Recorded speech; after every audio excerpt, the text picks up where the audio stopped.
Olá! O ano de 2022 já está quase na metade.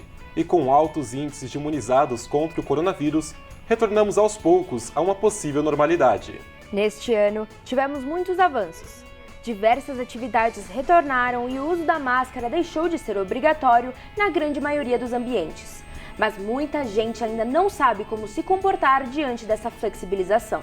Mas 2022 ainda apresenta outros desafios. Um exemplo é a invasão russa à Ucrânia, que está deixando o país devastado, afetando a economia em todo o mundo e apresentando uma nova onda de refugiados. E no Brasil, que também está sofrendo com os resultados dessa guerra, ainda teremos eleições presidenciais, que já está sendo considerada a mais violenta da história, com consequências imprevisíveis. E caberá ao jornalismo acompanhar tudo isso bem de perto, mesmo com todas as ameaças que ocorrem contra a nossa profissão. Porém, o trabalho do jornalista não pode parar. Assim, vamos nos preparar para o restante do ano, que não será nada fácil. Nosso telejornal MAC Notícias está começando. Confira conosco os principais assuntos dessa edição.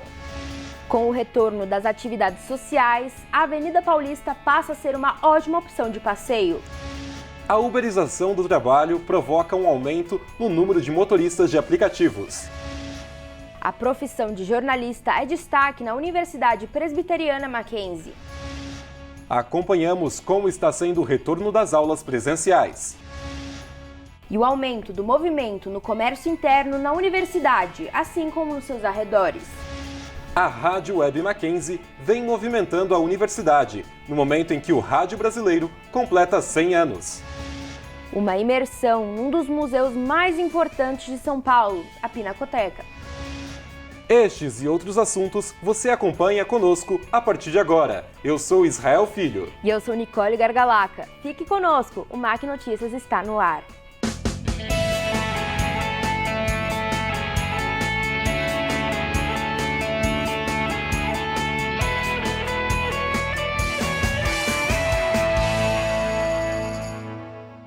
Antes de começar esta edição do MAC Notícias, é importante fazer um registro. Essa edição do nosso telejornal, pela primeira vez, está sendo transmitida simultaneamente pela rádio e TV Web Mackenzie. E no final, vamos fazer uma dobradinha com a rádio e bater um papo com o nosso colega Gabriel Modesto, que já está lá no estúdio. Poxa, que legal, Israel! E aqui começamos com a retomada da normalidade após 2 anos de restrições, causadas pela pandemia da Covid-19. A repórter Ana Luísa Roxo foi até a avenida mais famosa de São Paulo e nos traz curiosidades de um local muito frequentado e que ficou vazio durante o período de distanciamento. A Avenida Paulista, uma das opções de lazer para você aproveitar, conhecer e se divertir.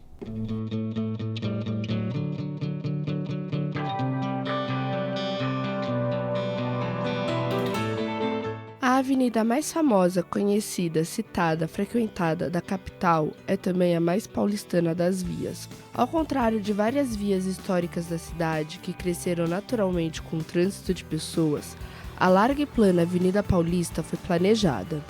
As primeiras casas foram construídas com dinheiro da agricultura e comércio. A variedade de habitantes se fez ver nos estilos das construções. Quem reclama que hoje a Paulista não tem identidade, talvez não saiba que ela nasceu assim: neoclássica, arte nouveau, mourisca, florentina.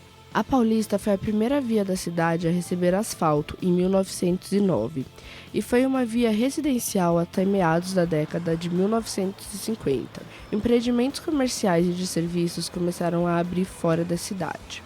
Os modernos espigões da Paulista foram resultado de mudanças da legislação de uso e ocupação do solo após a década de 1960. Os edifícios sedes de bancos e de grandes empresas nacionais e internacionais, às vezes com mais de 30 andares, deram a cara urbana e eclética que a Paulista tem hoje. São dessa época também os calçadões com desenho estilizado do estado, antes feito com mosaico português. Estamos em frente ao Museu de Arte de São Paulo, Assis Chateaubriand, o MASP, que é símbolo da avenida. Fundado em 1947, tornou-se o primeiro museu moderno do país. Primeiramente instalado na rua 7 de Abril, no centro da cidade, em 1968 o museu foi transferido para cá.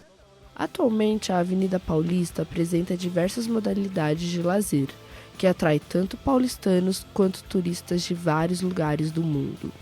Hoje a coleção do MASP reúne mais de 11 mil obras, incluindo pinturas, esculturas, objetos, fotografias, vídeos e vestuário de diversos períodos, abrangendo a produção europeia, africana, asiática e das Américas, e é o mais importante acervo de arte europeia do Hemisfério Sul. O MASP tem a missão de estabelecer de maneira crítica e criativa diálogos entre passado e presente, culturas e territórios, a partir das artes visuais.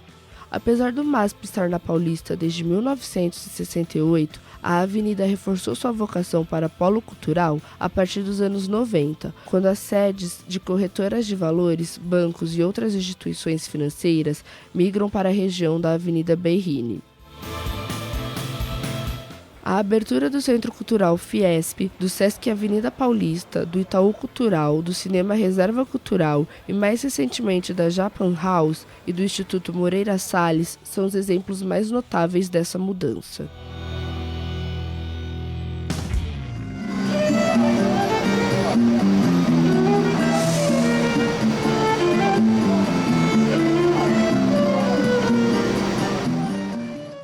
Olha, a Avenida Paulista tem muita coisa boa para nos oferecer, Nicole. É um lugar que não faltam opções de lazer. Tem razão, Israel. E você pode ir até lá de diversas maneiras, como de metrô ou ônibus, e até mesmo por transporte por aplicativo, já que não é a melhor opção o carro, uma vez que existem poucos locais para se estacionar ali.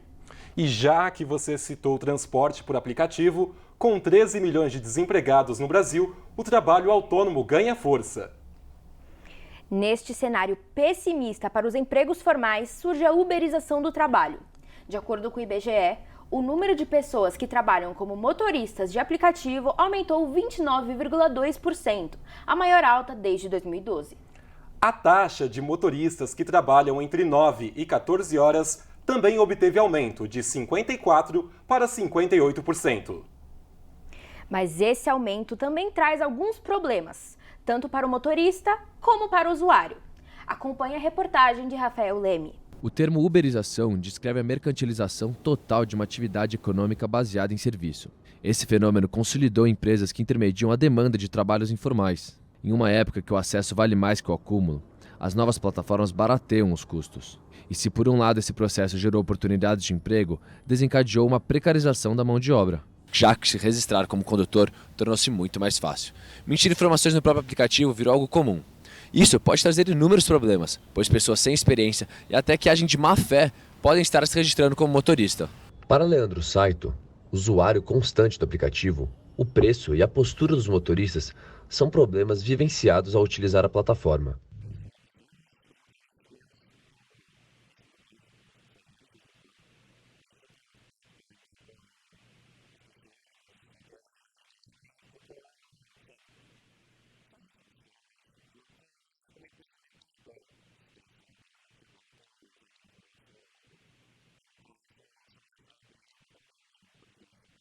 Cauê Nogueira, motorista de aplicativo há mais de 4 anos, relata a experiência de uma viagem conturbada, ocasionada por omissão de informações pela plataforma. Muito precário, você fazia uma corrida e não sabia para onde você ia. Você podia ir no meio da favela, igual uma vez eu fui para o meio da favela do Heliópolis, não sabia.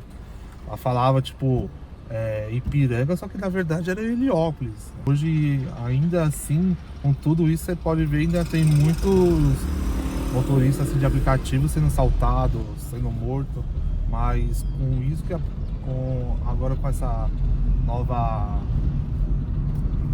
fase da Uber que está fazendo tudo, ela mudou um pouco. Agora não é nem mais que o aplicativo dá uma segurança, é mais em si o motorista já sabe o lugar onde ele vai. Só que em passageiros, você não vai saber se o passageiro é um cara, é um assassino ou não, porque a Uber não vê isso, né? O trabalho de um motorista de aplicativo não vive seu melhor momento. Com cargas horárias intensivas, porcentagens abusivas e falta de segurança no trabalho, o motorista se encontra em uma situação bem difícil. E com a taxa de desemprego elevada, o futuro não parece ser nada promissor. É evidente que o trabalho de um motorista de aplicativo não vive o seu melhor momento. Sim, o que começou como uma alternativa de transporte, em especial aos serviços de táxi, acabou se precarizando. E falar em transporte é falar de mobilidade urbana. Então vamos falar de um assunto que interessa a quem utiliza os trens e metrôs em São Paulo. O grupo CCR passou a operar neste ano a segunda maior extensão metroferroviária da Grande São Paulo. Em janeiro, o consórcio Via Mobilidade assumiu definitivamente a operação e manutenção das linhas 8 Diamante e 9 Esmeralda. Antes, os dois atendimentos eram geridos pela Companhia Paulista de Trens Metropolitanos, a CPTM.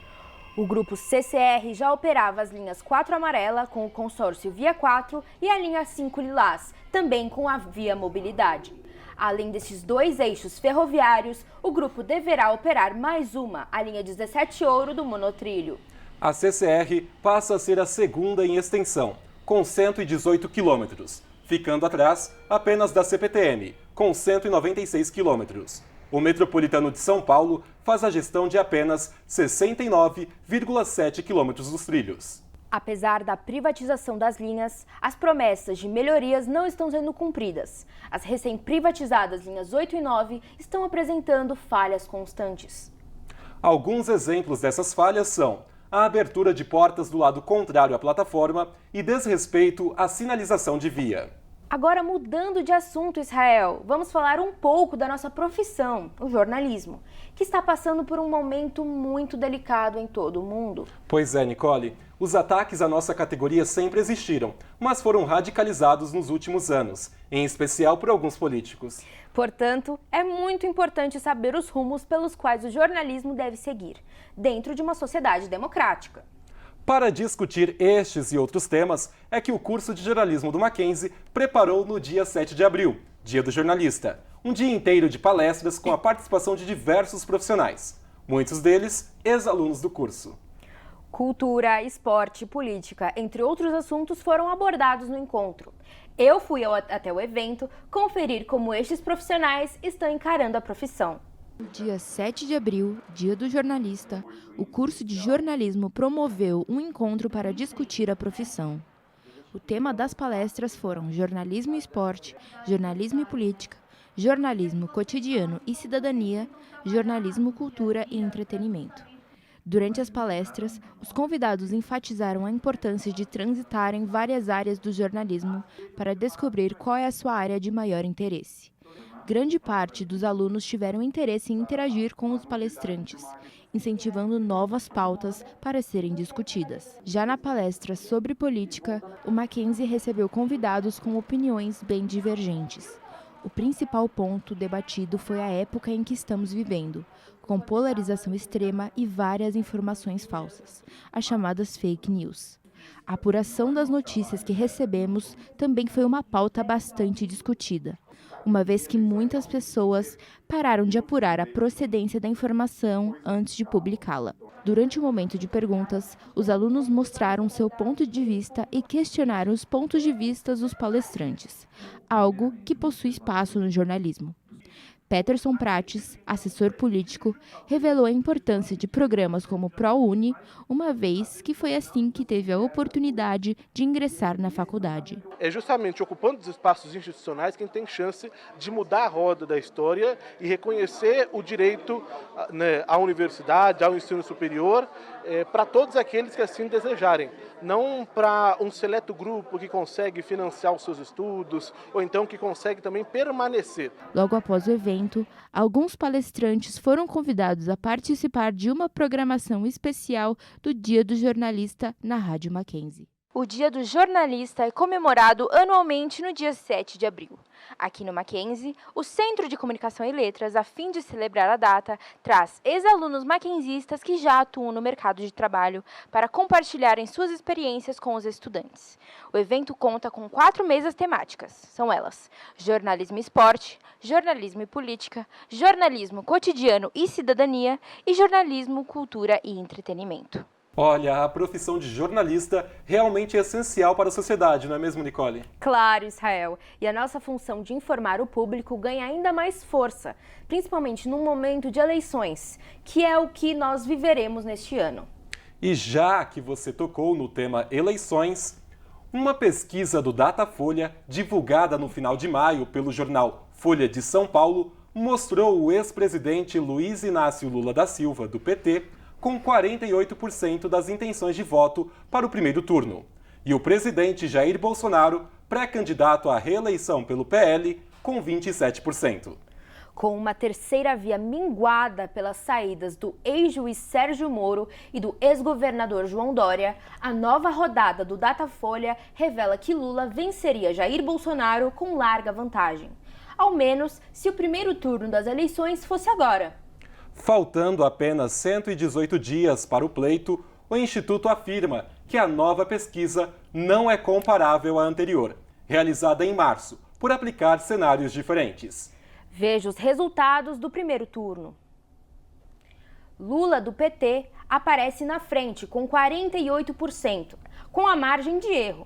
Pode ter de 46 a 50%. Jair Bolsonaro, do PL, 27%, com a margem de erro de 25% a 29%. Ciro Gomes, do PDT, 7%, portanto está entre 5% e 9%. Com 2%, aparecem André Janones, do Avante, e Simone Tebet, do MDB. Assim, ambos podem ter de 0% a 4%. Pablo Marçal, do PROS, e Vera Lúcia, do PSTU, registraram 1%, com a margem de erro de 0% a 3%. 7% dizem que votariam em branco, anulariam ou não votariam em nenhum desses candidatos. 4% não sabem. Felipe Dávila, do Novo, Sofia Manzano, do PCB, Leonardo Péricles, do Unidade Popular, Eimael, do Democracia Cristã, Luciano Bivar, do União Brasil e Santos Cruz, do Podemos, foram citados, mas não alcançaram 1% das intenções de voto. O Datafolha também consultou os eleitores sobre um eventual segundo turno entre Lula e Bolsonaro. O ex-presidente aumentou a distância em 4 pontos percentuais desde a última pesquisa em março. Na última pesquisa do Instituto, a diferença era de 21 pontos percentuais. Agora, a diferença é de 25 pontos, com a vantagem do petista. Lula, do PT, aparece com 58% dos votos. Bolsonaro, do PL, com 33%. Votos brancos e nulos acumulam 8%. Não sabe, 1%. Em julho, Lula aparecia com 58%. Em setembro, 56%. E em dezembro, 59%. Março, 55% e agora 58%. Bolsonaro tinha 31%. 30%, 34%, agora 33%. Votos em branco, nulos ou nenhum eram 10%. 13%, 10% em dezembro e agora março e agora 8%, desculpe. Não sabe, 1% nas 5 pesquisas. A pesquisa ouviu 2.556 pessoas nos dias 25 e 26 de maio, em 181 cidades brasileiras. A margem de erro é de 2 pontos percentuais, para mais ou para menos. O comentário sobre as eleições de 2022 é do jornalista Pedro Gambassi. As eleições de 2022 prometem ser muito mais polarizadas do que as de 2018. Se na última tivemos uma divisão explícita do país, na deste ano há um temor pela escalada de um conflito entre as duas partes, lulistas e bolsonaristas. Enquanto isso, a chamada terceira via, até o momento, não conseguiu consolidar nenhum candidato único e nem ter porcentagens expressivas nas pesquisas. Devido a todo esse panorama conturbado, temos 3 grandes grupos entre os eleitores, segundo apontam as pesquisas eleitorais. Lula e Bolsonaro, juntos, somam cerca de 70%. A terceira via, que teria como principais candidatos a MDBista Simone Tebet e até o ex-ministro Ciro Gomes, ainda não consegue entrar em acordo para conquistar os outros 30% restantes, que estão divididos entre partidos de centro e eleitores indecisos. E é em cima desse restante que provavelmente as campanhas de Lula e Bolsonaro vão trabalhar visando o segundo turno. A partir daí, começa uma nova história. E agora vamos visitar o parque mais queridinho dos paulistanos. Estamos falando do Ibirapuera. Com seus mais de 1,5 milhão de metros quadrados, o parque recebe cerca de 15 milhões de pessoas por ano, Nicole. O Parque do Ibirapuera realmente é um símbolo do verde de São Paulo, não é, Israel? De fato. E são muitos lugares para se conhecer. em um único local. São tantos que nós fizemos uma pesquisa de acervo na internet para completar as imagens desta reportagem.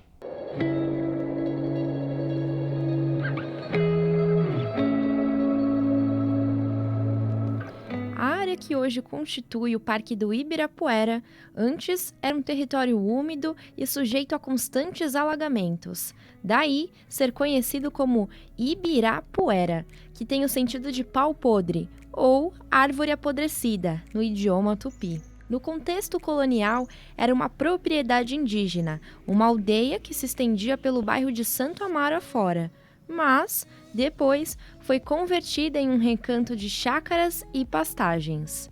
O responsável pela arquitetura do parque foi o famoso arquiteto Oscar Niemeyer, que procurou trazer um pouco do espírito da urbanização moderna. Já o paisagismo ousado foi elaborado pelo não menos célebre Roberto Bulemarx. O Ibirapuera, em seu formato atual, foi presenteado ao povo de São Paulo no dia 21 de agosto de 1954. Desde então, se tornou um reduto dos paulistanos e o mais importante parque urbano de São Paulo. Possui 3 lagos artificiais que são interligados e ocupam 1.600.000 metros quadrados. Conta com ciclovias, 13 quadras iluminadas, pistas de corrida, passeio, áreas abertas para shows e muita área verde para descanso e piquenique. O parque abriga prédios públicos, museus, planetário, o prédio da Bienal, ginásio de esportes, Museu do Presépio, Museu da Aeronáutica e do Folclore, o Obelisco, o Monumento às Bandeiras e o Pavilhão Japonês. Perguntamos aos visitantes o que eles gostam de fazer no Ibirapuera. O que eu gosto de fazer no parque é correr, na verdade. Eu venho da minha casa, dou uma volta no parque, volto para minha casa e é o que eu normalmente estou fazendo em São Paulo. Caminhando, se exercitando. Então isso é muito importante, né, para nós seres humanos estar se cuidando e ficando mais próximo da família.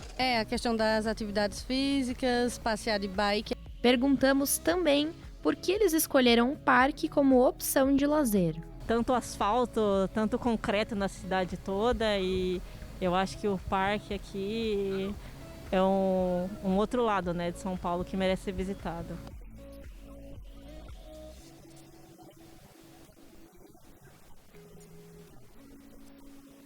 O Lago do Ibirapuera é a alma do parque e divide a área cultural da área de contemplação.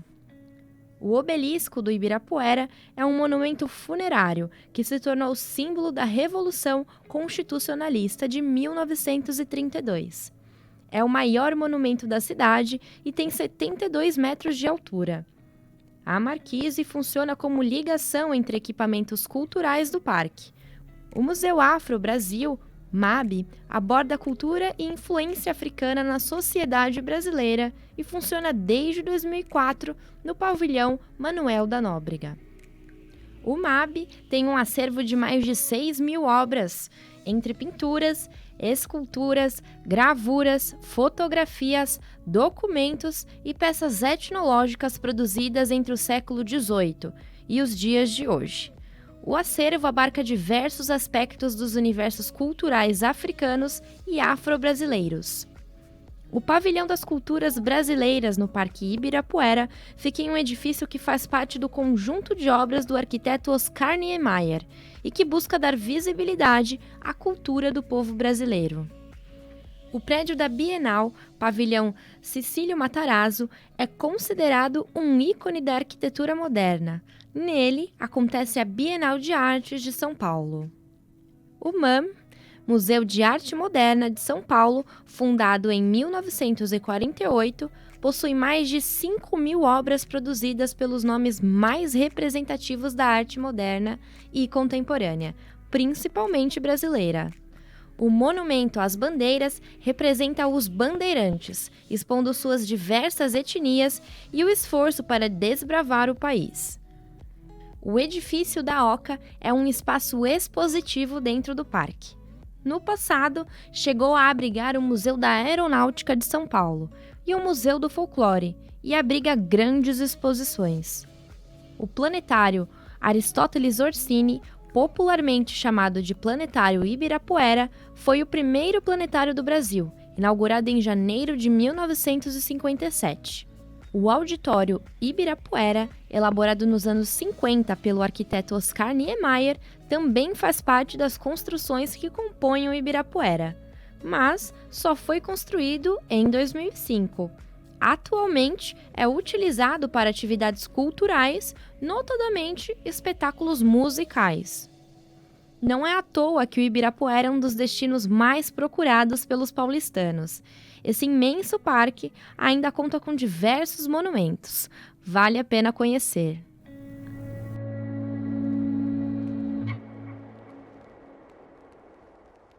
Mudando de assunto, vamos falar agora de futebol. A rodada do Campeonato Brasileiro foi muito agitada nesse final de semana. Rodada esta que ficou marcada pela volta da liderança do Corinthians, que tinha perdido esse posto para o Palmeiras. Estamos fechando o primeiro semestre deste ano com o campeonato bem disputado. Quem fala sobre este fato é o Rafael no estúdio. Bom dia, Rafael. Olá, Rafael. Bom dia, gente. Bom dia, Nicole. Bom dia, Israel. Campeonato muito agitado. O Corinthians voltou a ser líder do campeonato. Honestamente, eu não esperava o Corinthians esse começo de ano muito impressionante, a liderança contra um Palmeiras que tá impressionante. Palmeiras logo atrás com 16 pontos, Corinthians com 18. O Corinthians conseguiu uma vitória fora de casa contra o Atlético Goianiense, um gol de cabeça do Gustavo Mantuan, uma promessa da base que já teve um irmão também que jogou na base do Corinthians, o Guilherme Mantuan. O Palmeiras, que eu citei anteriormente, empatou com o Atlético Mineiro com o maior jogo que a gente pode dizer hoje do Brasil, as duas maiores potências atualmente, num 0-0.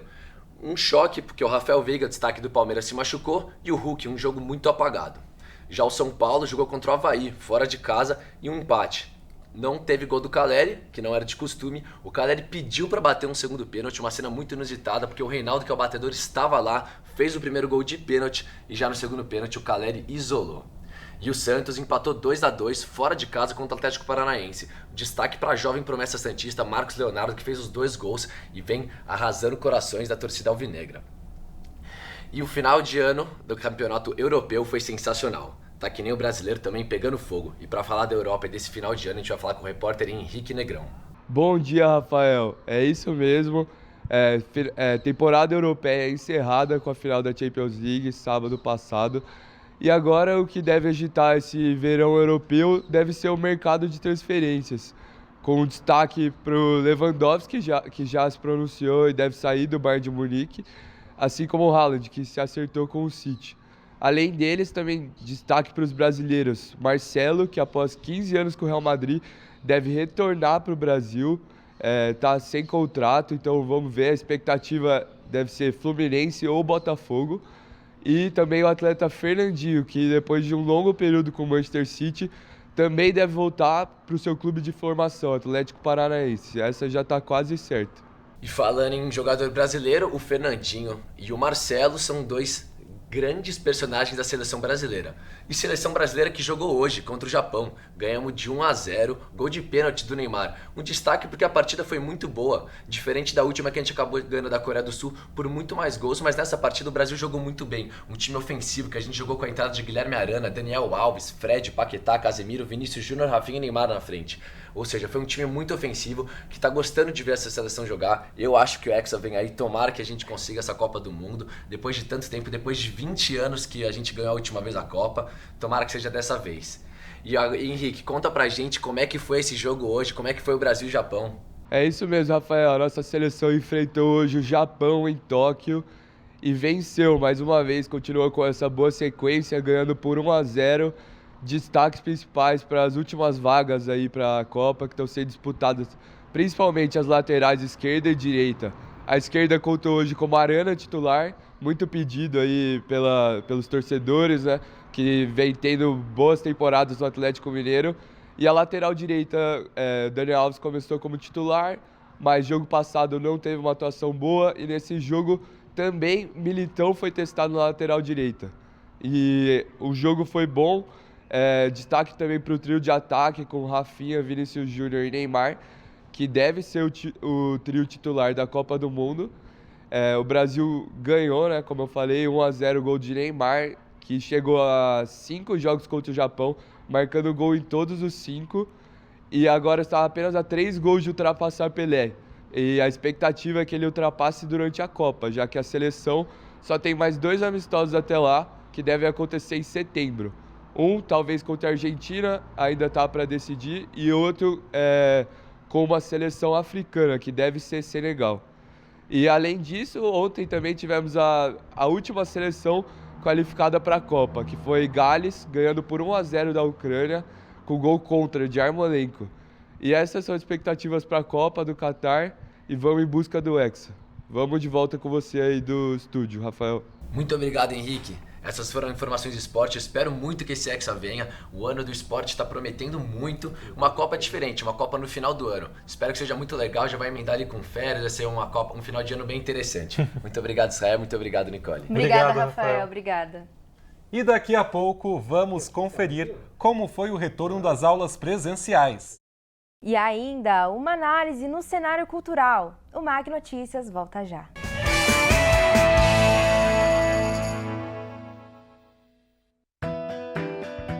Estudar é uma forma de ampliar horizontes. E no Mackenzie sempre é hora de aprender. Não importa se você é adulto, criança ou adolescente.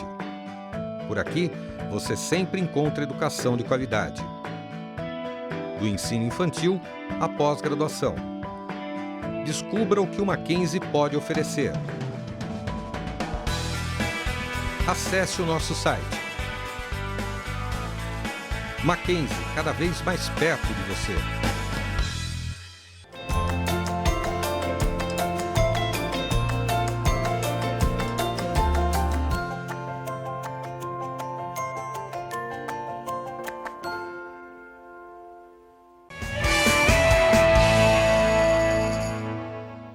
Nicole, eu quero lembrar a todos que nós estamos transmitindo pela primeira vez simultaneamente na Rádio Web e TV Web Mackenzie. E agora o MAC Notícias atualiza a situação da pandemia da Covid-19 no país, segundo dados coletados pelo Consórcio de Veículos de Imprensa. O Brasil teve 12 óbitos registrados nas últimas 24 horas. A média móvel de mortes está em 80 por dia, o que representa uma queda de 17%. Nos últimos 14 dias, a média móvel de casos conhecidos está em alta de 104%. São 29.824 casos por dia.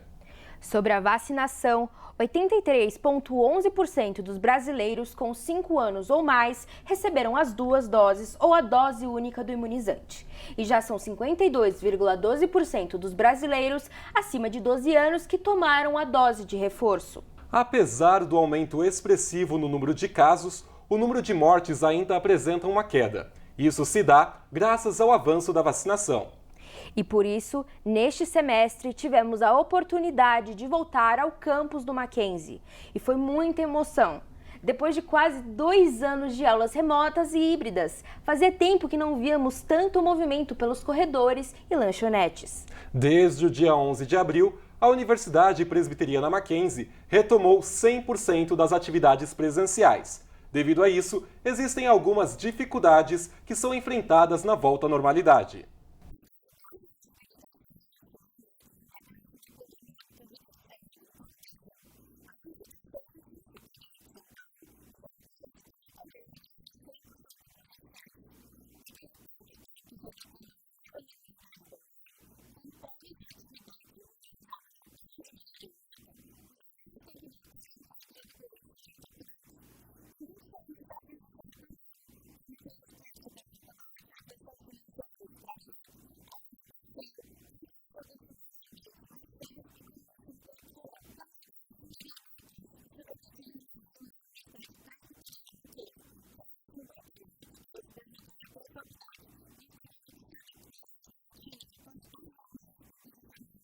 Eu precisei readaptar a minha rotina, né? Agora eu estou acordando mais cedo para vir à faculdade. Eu moro longe, eu moro na Zona Sul, então até chegar aqui demora um pouquinho. Eu acordo 5h30 da manhã. Ainda tem a questão do transporte, então essas são as desvantagens do sistema presencial, né? Eu tenho o deslocamento, a questão financeira também desse deslocamento. Então foi basicamente isso que acabou alterando a volta presencial. mas a gente tem que enfrentar isso, né? Essa era a rotina de antes e não tem muito o que fazer diferente. Eu particularmente gosto muito mais do ensino presencial, né? Eu sinto que dá para prestar mais atenção, né, nas aulas. Online, no remoto, sempre tem uma distração, você olha para o lado tem o celular, então não tem como ficar 100% atento. A aula presencial também tem as suas desvantagens, mas, ao meu ver, é muito melhor.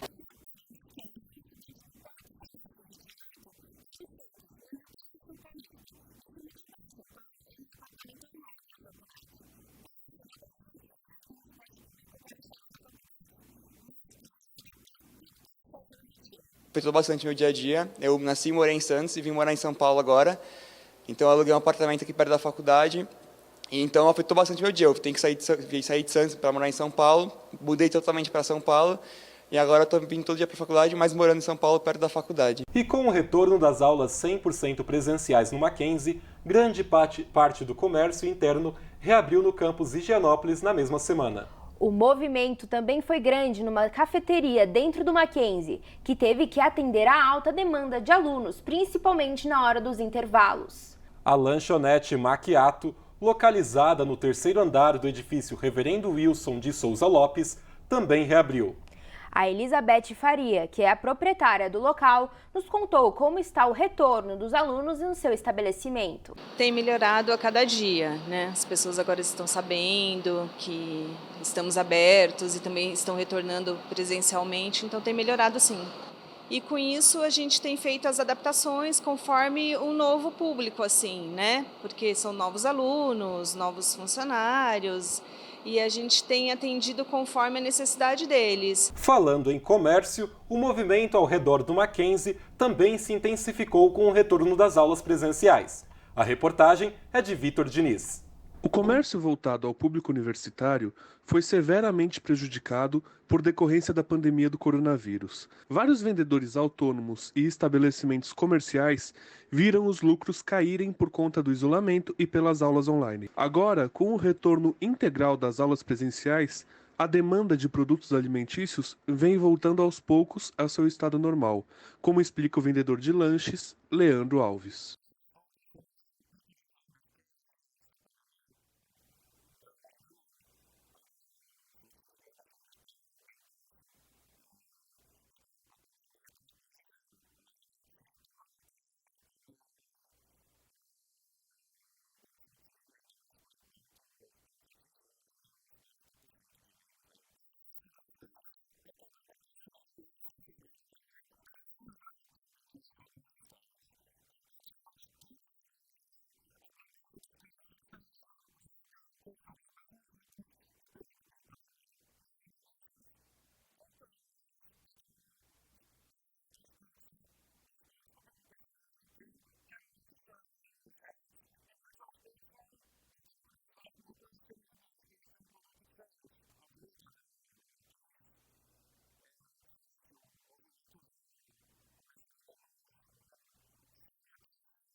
De fato, é muito importante que os comerciantes da região tenham de volta suas fontes de sustento e que, assim, possam continuar a atender os alunos da universidade. E agora vamos falar de cultura, numa visita à Pinacoteca do Estado de São Paulo, popularmente conhecida como Pina. O local é o museu de arte mais antigo da cidade. A comemoração de 100 anos da Semana de Arte Moderna de 22 trouxe um destaque às obras modernistas de sua coleção, em cartaz até o final do ano. A matéria é da repórter de cultura, Marina Azevedo.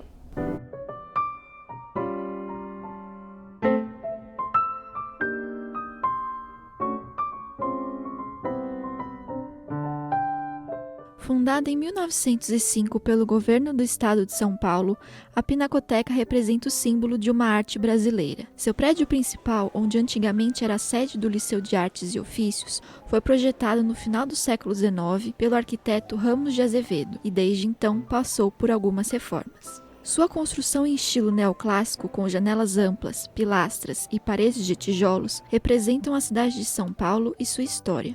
Com a chegada de Getúlio Vargas ao poder, a partir dos anos de 1930, o museu ficou fechado por 2 anos e suas instalações foram transformadas em alojamento militar. O acervo foi distribuído entre vários lugares e apenas em 1947 a Pinacoteca retorna para o edifício atual.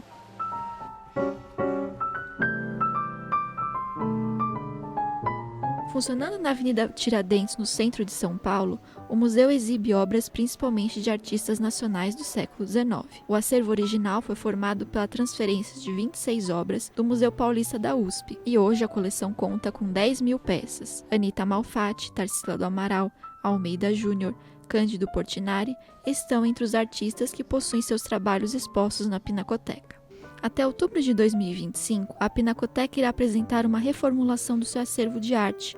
O museu irá trazer um olhar mais crítico de arte, mesclando períodos históricos e técnicas, além de trazer uma maior representatividade de artistas mulheres, afrodescendentes e indígenas.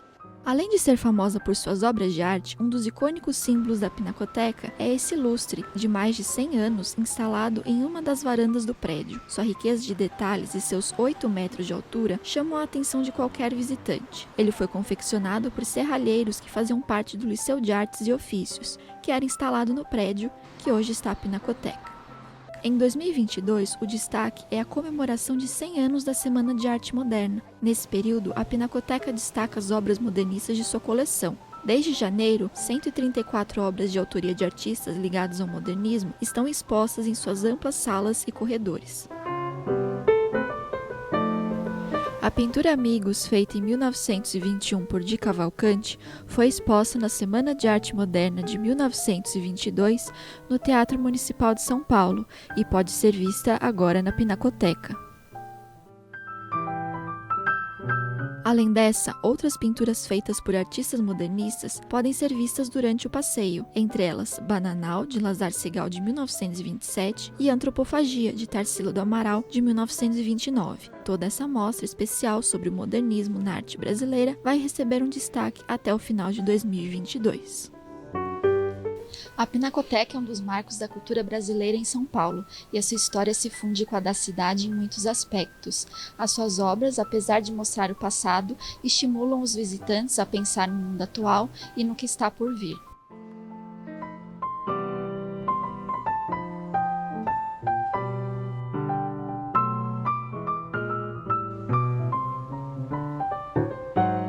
Após 2 anos com os palcos em silêncio, o mundo da música finalmente voltou com shows ao redor de todo o mundo. A retomada desses grandes eventos também é assunto para nossa querida Marina Azevedo. Festivais e shows estão na agenda cultural de vários fãs da música de novo, após o fim das restrições da pandemia. Aqui no Brasil, o responsável pelo primeiro grande evento foi o Lollapalooza, que em março deste ano trouxe público de volta à companhia de artistas. Nos Estados Unidos, a retomada ficou por conta do festival Coachella, que durante 6 dias no mês de abril contou com a presença de mais de 100.000 pessoas por noite. Em ambos, a cantora brasileira Anitta marcou presença com shows de grande destaque. A volta do Rock in Rio aqui no Brasil também promete ser épica em setembro e contará com a presença de Dua Lipa, Camila Cabello e Demi Lovato, além de outros artistas internacionais e nacionais como DJ Alok. Coldplay e Justin Bieber, que também estão confirmados no line-up do Rock in Rio, farão outros shows no Brasil aqui em São Paulo. No final do ano, em dezembro, o cantor Harry Styles vai desembarcar no Brasil para 3 shows já completamente esgotados, em São Paulo, no Rio de Janeiro e em Curitiba. Apesar da volta dos shows, os 2 anos que se passaram não foram nada fáceis para o setor de música e eventos. Segundo dados da União Brasileira de Compositores, 89% dos trabalhadores do setor musical tiveram sua renda reduzida. Uma outra pesquisa feita pelo Instituto Reclame Aqui, realizada em dezembro de 2021, aponta que mais de 75% do público ainda não se sente confortável para ir em eventos. No entanto, quase a metade das pessoas que foram em algum evento em 2020 e 2021 declararam que se sentiram desconfortáveis, ou pela aglomeração ou pelo não uso de máscaras do público, mesmo que fosse obrigatório. De qualquer forma, a indústria de shows promete voltar em todos os lugares, garantindo entretenimento para aqueles que sonhavam com a volta da música ao vivo. Neste ano de 2022, o filme O Poderoso Chefão, de Francis Ford Coppola, completa 50 anos. A obra que teve um grande impacto na influência na história do cinema, é um dos maiores clássicos cinematográficos. Acompanhe o comentário de Vitor Diniz. Em 1972, O Poderoso Chefão, um épico de máfia, tornou-se a maior bilheteria de todos os tempos até então. O sucesso e o impacto do filme foram tão grandes que causaram uma alteração nas leis cinematográficas da época. Até os anos 1970, apenas uma sala de cinema podia exibir um filme e nenhum outro local, em um raio de 80 km, poderia fazê-lo. Depois do lançamento de O Poderoso Chefão, várias salas começaram a exibi-lo.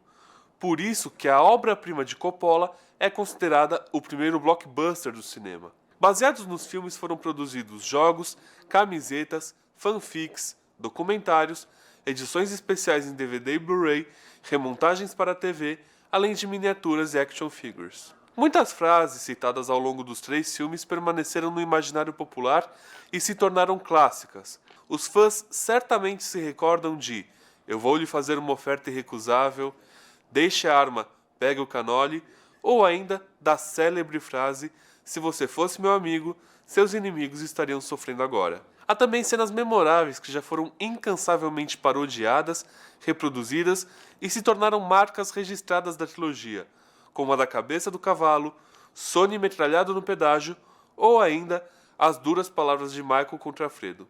O Poderoso Chefão mudou o conceito de filmes de gangsters e se firmou como uma das obras mais influentes do mundo. É extremamente perceptível a influência da saga em cineastas como Brian De Palma e Martin Scorsese. Também em 2022, outro clássico do cinema que está aniversariando é a franquia 007, que completa 60 anos de vida. Quem fala sobre o espião mais charmoso da história do cinema é o repórter Rodrigo Malicheski.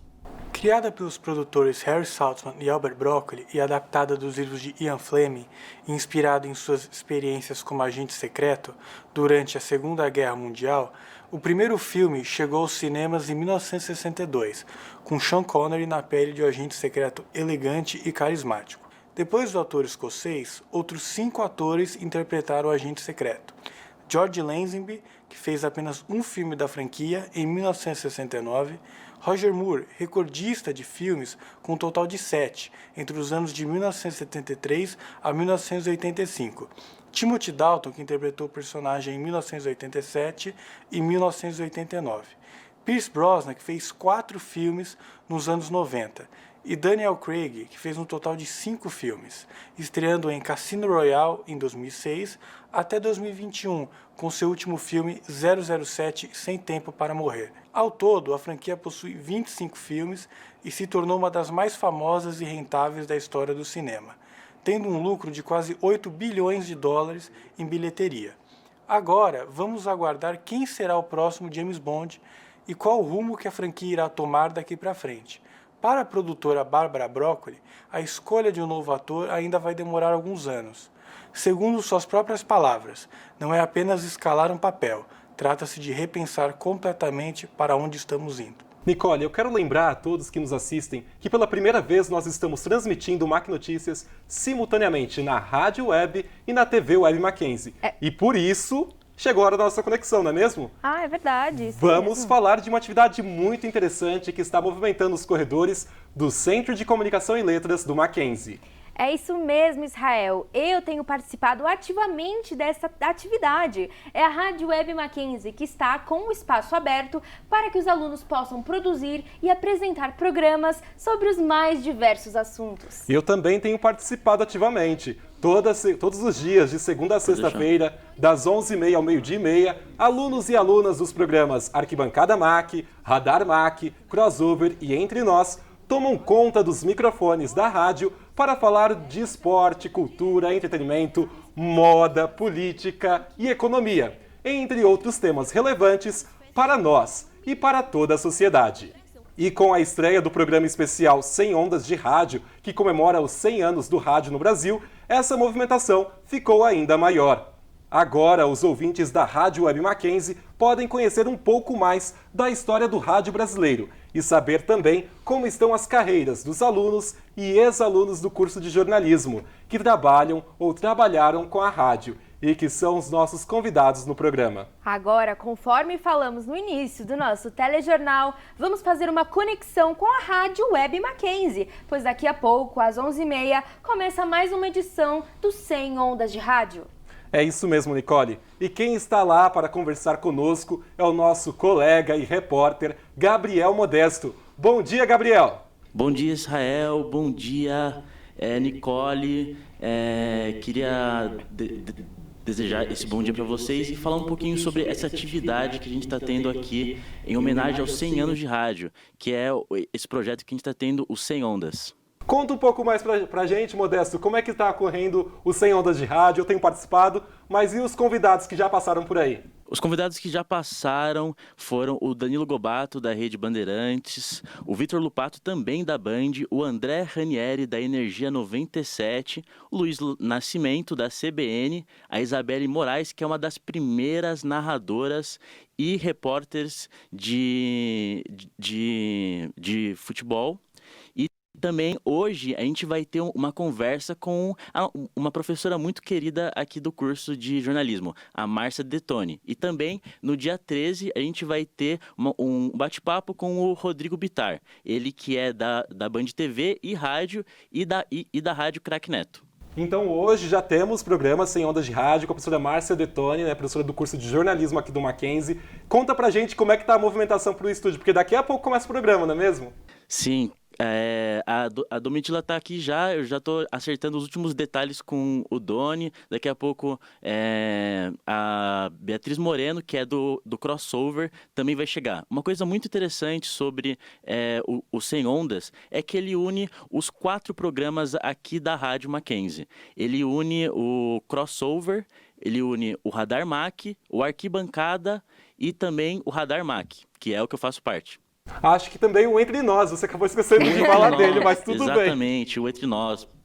Mil perdões para você que faz parte do Entre Nós, eu acabei esquecendo completamente. É que você acabou falando Radar Mac 2 vezes, mas tudo bem, eu entendo o carinho especial que você tem pelo Radar Mac, porque você, eu e a Nicole também fazemos parte do Radar, não é mesmo, Nicole? Sim. E além da Rádio Mackenzie, você pode ouvir os programas nas plataformas YouTube e Spotify dos programas integrados.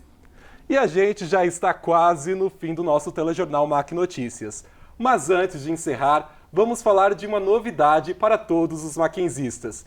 E que estreia no dia 20 de junho. É o Mac Play, uma plataforma que vai agregar tudo o que a Universidade Presbiteriana Mackenzie produz e vai envolver alunos, professores e funcionários da instituição. Osmar Guerra, responsável pelo Mac Play, falou da importância da plataforma. O MacPlay, ele é uma plataforma de conteúdos audiovisuais exclusivos e originais do Mackenzie. Aqui dentro emana muitos conteúdos, muita coisa todos os dias, são mais de 30 cursos. Fora a universidade, você tem hospitais, colégios, outras faculdades, em outros lugares além de São Paulo. Então tem um potencial muito grande para você ter conteúdos. Então nós juntamos tudo isso numa coisa só e nós estamos fazendo marketing de entretenimento com a marca Mackenzie dentro do Mackenzie. Então o MacPlay é isso. Ele começa a trilha de distribuição de conteúdos dia 20 de junho. Hoje é um evento que a gente está fazendo aqui no Mackenzie de Save the Date, um pré-save, assim, mostrando para todo mundo pela primeira vez que existe essa plataforma e a gente começa de fato com todos os conteúdos a partir do dia 20 de junho. Então não perca, dia 20 de junho, a estreia do MacPlay. E antes de encerrar, eu quero agradecer o nosso Gabriel Modesto, que está lá na Rádio Mackenzie, porque daqui a pouco tem 100 Ondas de Rádio. Você que nos acompanha pela Rádio Mackenzie, fica ligadinho que às 11h30 começa o programa com a professora Márcia Detoni, a apresentação de Gabriel Modesto. Fique lá com ele, porque o programa está sensacional, não é mesmo, Nicole? É isso mesmo, Israel. O Mac Notícias termina por aqui e seguimos aprendendo e trabalhando para fazer um jornalismo de qualidade em meio a tantos desafios que nos aguardam no segundo semestre de 2022. Queremos agradecer a todos que fizeram esse programa acontecer, em especial aos colegas da nossa turma, a 5D12, e aos técnicos do NPDA. Muito obrigado e nos vemos no próximo semestre. Até lá! Até lá, galera!